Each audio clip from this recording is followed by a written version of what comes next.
Let's start with the latest, the contentions in the Pak-US relations. There are so many visits that's been Islamabad is witnessing these days. There are lots of diplomatic movements. Kerry is here, and there were some cancellations of Hillary Clinton's visit.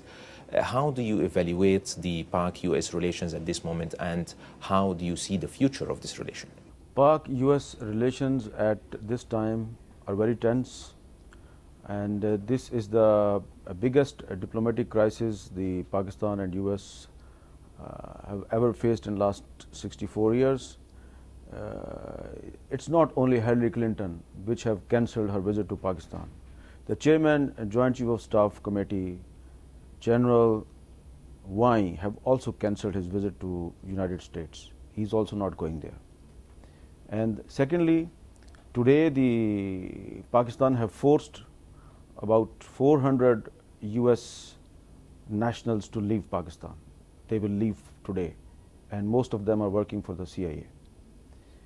And you must keep one thing in your mind, that just few days back the Pakistani Parliament have adopted a unanimous resolution. Yes. And that resolution have clearly said to review and revisit the Pakistan relations with United States. Yes. And if there is another attack, a drone attack in Pakistan, then the Parliament have asked the government to cut the supply line of the NATO forces in Pakistan. So if there will be another US drone attack in Pakistan, then I think that not only US but all the NATO forces will be in trouble in Afghanistan, because the people of Pakistan will not allow their government to continue the NATO supply line. Now the ball is in the court of the United States. If United States is serious to fight terrorism in Afghanistan, if United States is serious to fight terrorism in the whole region, they should not create problems for Pakistan, because if they will create problems for Pakistan, then they cannot fight terrorism. The only problem which is not coming in the media is that United States want 2 air bases in Pakistan against Iran, and Pakistan is not ready to give that to the United States. They want 2 bases in Balochistan. Pakistan is not ready. That's why this is the problem. Osama Bin Laden is not a problem. Iran, bases against Iran is the main problem.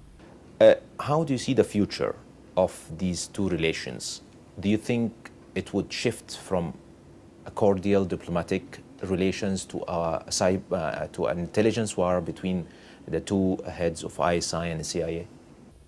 As far as my information is concerned, just few days before the killing of Bin Laden in Abbottabad, the Director General of the ISI, General Hamid Mir, had a meeting with the CIA chief Leon Panetta in America. In that meeting, both Pasha and Panetta, they were shouting on each other. No civilized people can talk to each other. They don't shout on each other. They never attacked each other physically, but they abused each other. That was a big abusing match. This is, I know. So after a few days, there was operation in Abbottabad, and Mr. Shuja Pasha told me recently, he said that it was actually ISI which provided the information about Sheikh Abu Ahmad al-Kuwaiti to the CIA, because we can only intercept the communication, we can only record the telephonic conversation, we cannot find out the location from where this man is talking, and we cannot hunt down the person. So we provided the information to the Americans, not once, 40 times. 40 times the Pakistani ISI intercepted the phone calls of Sheikh Abu Ahmad al-Kuwaiti, provided that information to the CIA. And you know what CIA told ISI?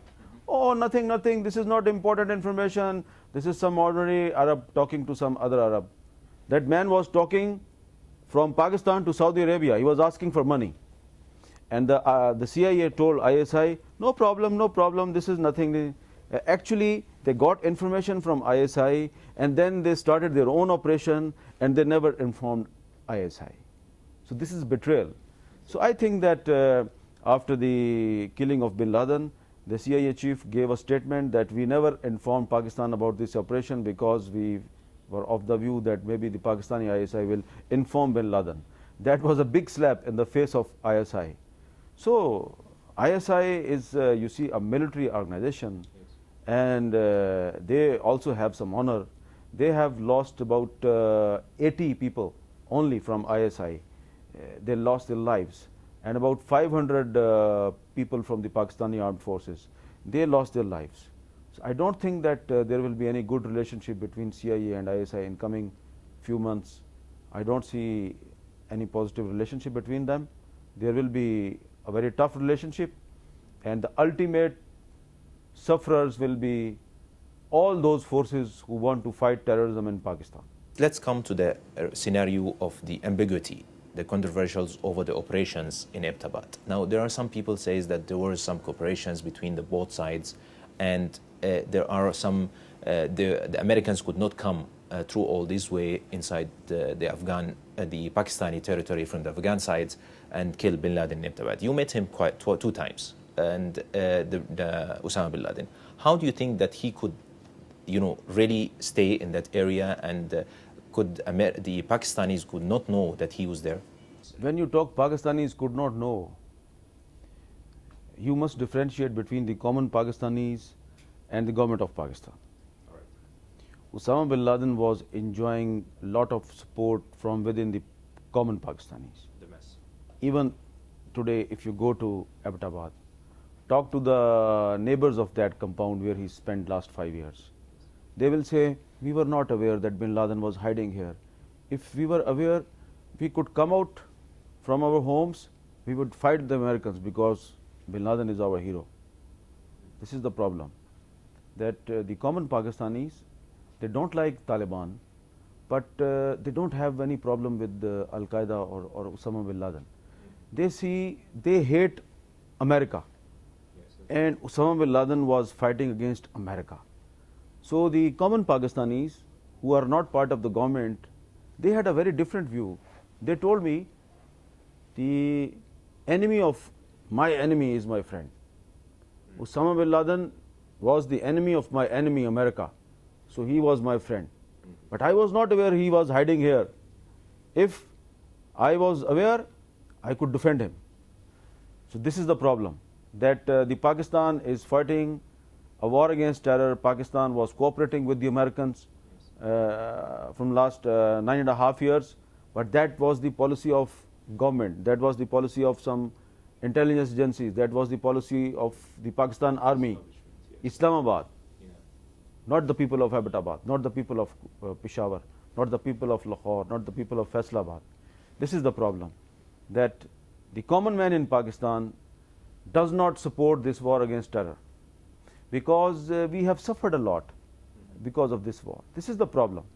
So I will say, this is I am a journalist, I am not a diplomat, that yes, Osama bin Laden was enjoying very much support in Pakistan. That was why he was hiding there.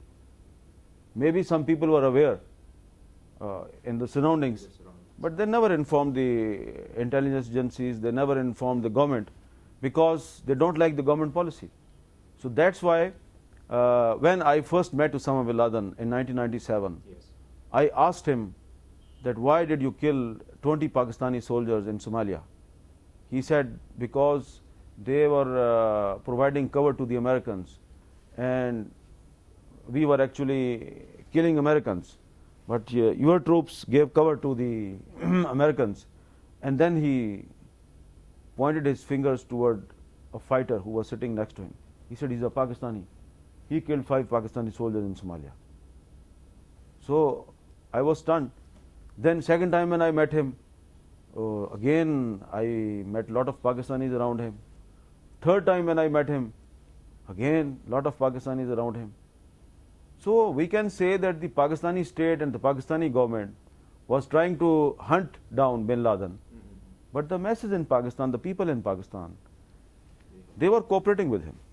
How would you see the scenario after Bin Laden? I mean, now Pakistan is being pinpointed as a country, like India has pointed the same point, Afghanistan, the government there. They said that Pakistan is harboring terrorists. How would you see the scenario after that? How do you defend the Pakistan against all these accusations?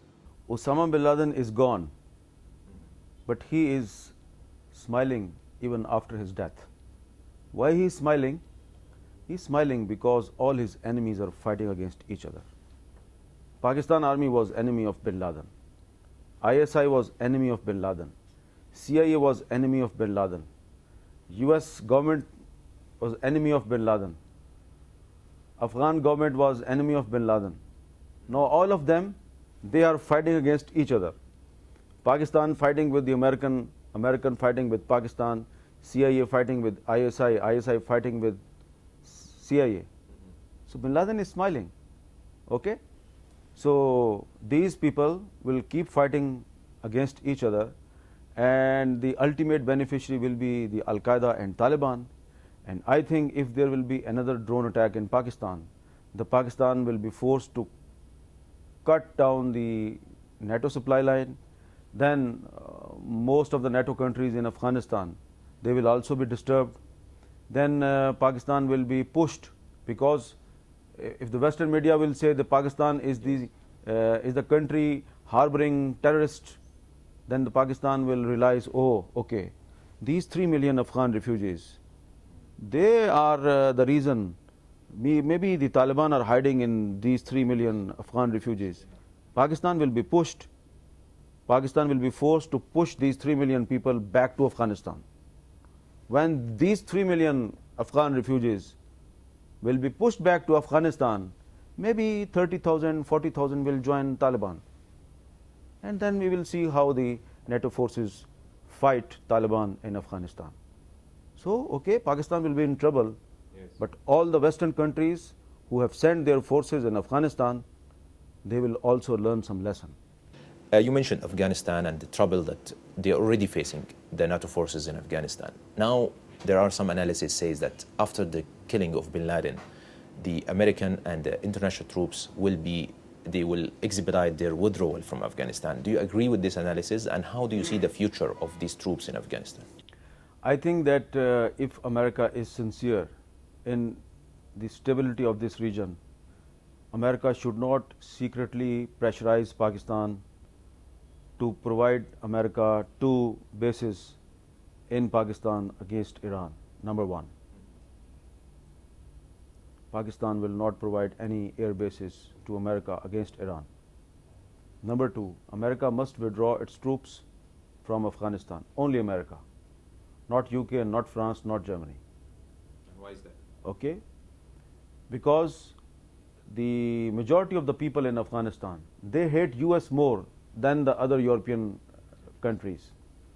We need these troops to stay there for the security and stability. The control of these troops should be given to the United Nations. And United Nations should invite some more troops from countries like Bangladesh, Saudi Arabia, Turkey, because these countries have no interest or stake in Afghanistan. I'm not talking about Pakistan. Yeah. And then these UN troops should stay in Afghanistan for 2-3 years. They should provide assistance to the Afghan National Army and Afghan police. And on the other hand, UN must create a contact group of different countries. First of all, the neighboring countries, Pakistan, Iran, Russia, China, all the Central Asian states, because the neighboring countries must stop their interference in Afghanistan, including Pakistan. When the neighboring countries will stop their interference in Afghanistan, then Afghanistan can become a Switzerland in South Asia. And we should also invite India, we should also invite UAE, and okay, if the Americans want, okay, Americans can also join. And we should encourage the Afghanis for the reconstruction. So first of all, the neighboring countries, they have more responsibility, including Russia, and then some other countries. And that's how you can give peace and stability to Afghanistan. But I fear that the America is the hurdle, because the Americans want bases not only in Afghanistan but also in Pakistan against Iran, against China. Okay? They are cooperating with the Indians because the Americans have cultivated India as their ultimate strategic partner, because they want bases against China in the Indian controlled Kashmir, and they want bases against Iran in the Pakistani part of Balochistan. So the America is not interested in peace and stability in Afghanistan. They are only interested to have some bases against Iran in Afghanistan and Pakistan. This is the problem. So the Americans must forget bases against Iran in Afghanistan and Pakistan, and then we can have peace. Mr. Mir, thank you very much. Thank you. Thank you very much. Thank you.